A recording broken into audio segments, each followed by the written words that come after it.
He slept. He couldn't believe it, but he slept.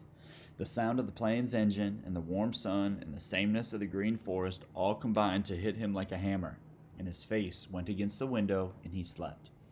The sound of the plane engine, changing sound, decreasing in pitch, awakened him, and he was embarrassed to see that he had drooled in his sleep. He wiped his chin. They were going down. Brian felt himself stiffen when the plane nosed down. He couldn't help it. But the descent was gradual and controlled and even. When they were still well above the forest, the pilot slowed the plane still further and dropped the flaps. The plane almost seemed to stop in the air, floated on down toward the lake below and to the front, and Brian remembered the last time he'd landed on a lake in a bush plane. If he'd known about flaps or how to use them, he would have been going half the speed when he hit the water. With a gentle landing, he might have had time to help the pilot get the survival pack out.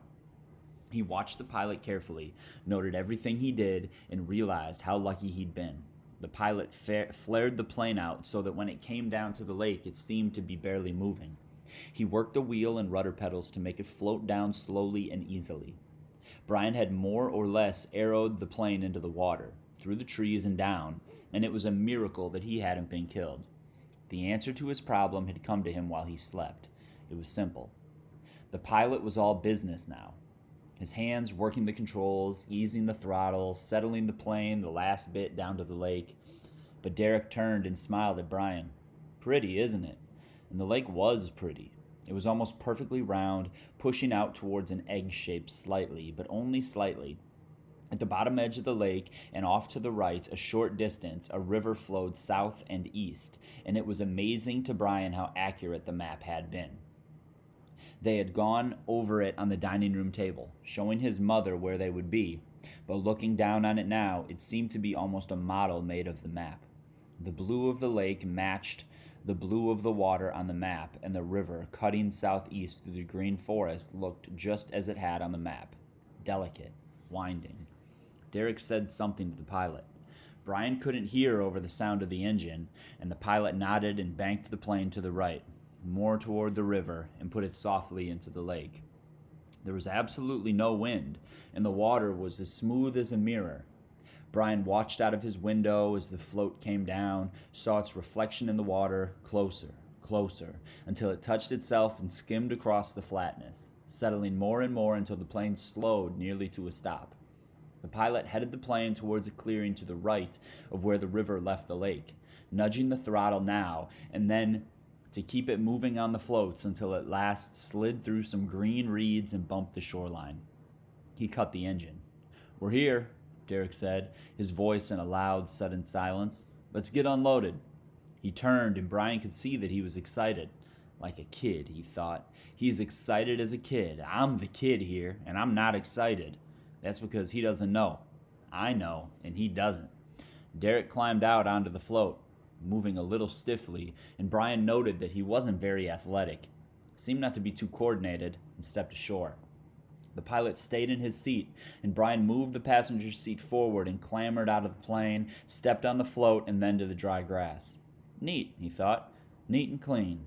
The thought came into his mind that it was a beautiful day. The sun was out. There were small popcorn clouds moving across the sky. It was a soft summer afternoon. Then, instantly, in just that part of a second, he changed. Completely. He became, suddenly, what he'd been before at the lake. Part of it. All of it. Inside all of it, so that every single little thing became important. He didn't just hear birds singing. Not just a background sound of birds, but each bird. He listened to each bird. Located it, knew where it was by the sound, listened for the sound of the alarm. He didn't just see clouds, but light clouds, scout clouds that came before the heavier clouds that could mean rain and maybe wind. The clouds were coming out of the northwest, and that meant the weather would come with them. Not could, but would. There would be rain. Tonight, late, there would be rain. His eyes swept the clearing, then up the edge of the clearing and into those two sweeps he knew. He knew the clearing in the woods. There was a stump there that probably held grubs, hardwood there for a bow, and willows there for arrows, a game trail, probably deer. Moving off to the left meant the other things. Porcupines, raccoons, bear, wolves, moose, skunk would be moving on the trail and onto the clearing. He flared his nostrils, smelled the air, pulled the air alongside of his tongue in a hissing sound, and tasted it, but there was nothing. Just summer smells, the tang of pines, soft air, some mustiness from rotting vegetation, no animals, at least nothing fresh. Derek had seen the change, was staring at him. What happened? Brian shook his head. Nothing. Yes, something did. You changed, completely. You're not the same person. Brian shrugged. I was just looking at things, seeing them. Tell me, Derek said. He took a notebook out of his pocket. Tell me everything you saw. Right now? Yes. Shouldn't we let the pilot go first? Derek turned as if seeing the plane for the first time. Oh, yes, I almost forgot. He has to get back. Let's unload, and then he can go and you can tell me. No. What? Brian had made the decision just as he dozed off in the plane and had it settled into his mind when he slept. He knew it was the right thing to do. We're not going to unload. What are you talking about? Brian looked at the lake, the clearing, the clouds. 7-8 hours to rain. I mean, if we unload all that gear, everything but the kitchen sink, like you said, this whole business will be ruined, wasted. I don't see what you mean. What happens if we have trouble? Brian nodded. That's it exactly. We have trouble. That's what this is all about. You want to learn, but if you have all that backup, it's just more games. It's not real. You wouldn't have that if the situation were real, would you? We don't have to use it. We don't have to use any of it. Brian smiled, a small, almost sad smile. I promise you, absolutely promise you, that if that stuff is here, you will use it and I will use it. By the third day, when the hunger really starts to work and the mosquitoes keep coming and there isn't any food or a tent and we know it's just there, just in the bag, I guarantee you we will use it. We won't be able not to use it. So much talk, Brian thought. Just jabber. Jabber all the time, like blue jays. We stand here and talk, and in 7-8 hours it will rain, and we don't have a shelter or dry wood or a fire going. Talk. Leave it all in the plane. Leave it or I'm flying out of here right now. I know what's coming, and I don't want to waste it. But we told your mother... Brian hesitated and then sighed. I know, but the rule still holds. If we unload, I'm going home. Period. I'll take responsibility. Derek studied him. You mean it? Absolutely. How about a compromise? What do you mean? We keep the radio in case there's trouble. Serious trouble. Then at least we can call for help. Brian rubbed his neck, thinking. It wouldn't be the same.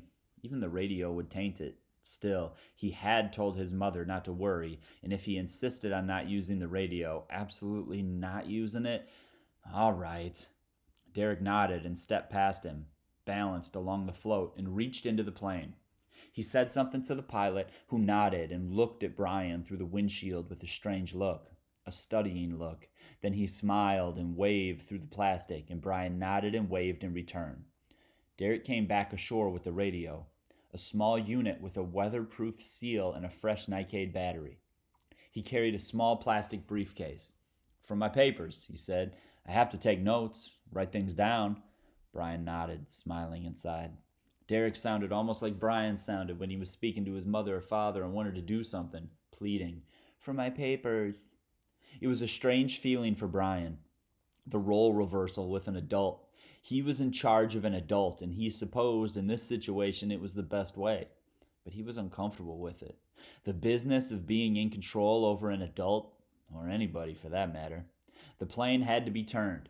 It was nosed into the reeds, and the pilot opened the window and asked them to aim the plane around so it could taxi out and take off. Derek and Brian worked it back and around, wading in the water, pushing at the floats. The water felt warm to Brian, shore warm, and when they had it aimed well out, the pilot started the engine. He taxied away without looking back, and as soon as he was clear of the reeds, he gunned the engine, increasing speed until the plane was roaring across the lake. It bounced once, then again, and was airborne, climbed well over the trees at the end of the lake, circled, and came back over them, the pilot wagging the wings as they watched, and then it was gone. Gone. Well, Derek said, here we are, alone. Brian nodded. He felt a strange loss at watching the plane leave, an emptiness. "What's next?" Derek asked. "How do we get the ball in play?" Brian looked at him. "A game. It's all a game. A fire. We need a fire and a shelter. Soon." Derek looked at him, a question in his eyes. Brian looked at the sky. "It's a warm afternoon now, but with the evening the mosquitoes will come, and we need smoke to keep them away until coolness in the morning. And we need shelter because it's going to rain in about 6.5 hours. 6.5 hours? Sure. Can't you smell it?" Derek took a breath through his nose, shook his head. "Nope, not a thing." "You will," Brian said. "You will. Now let's get the ball rolling." And he set off, looking for a firestone.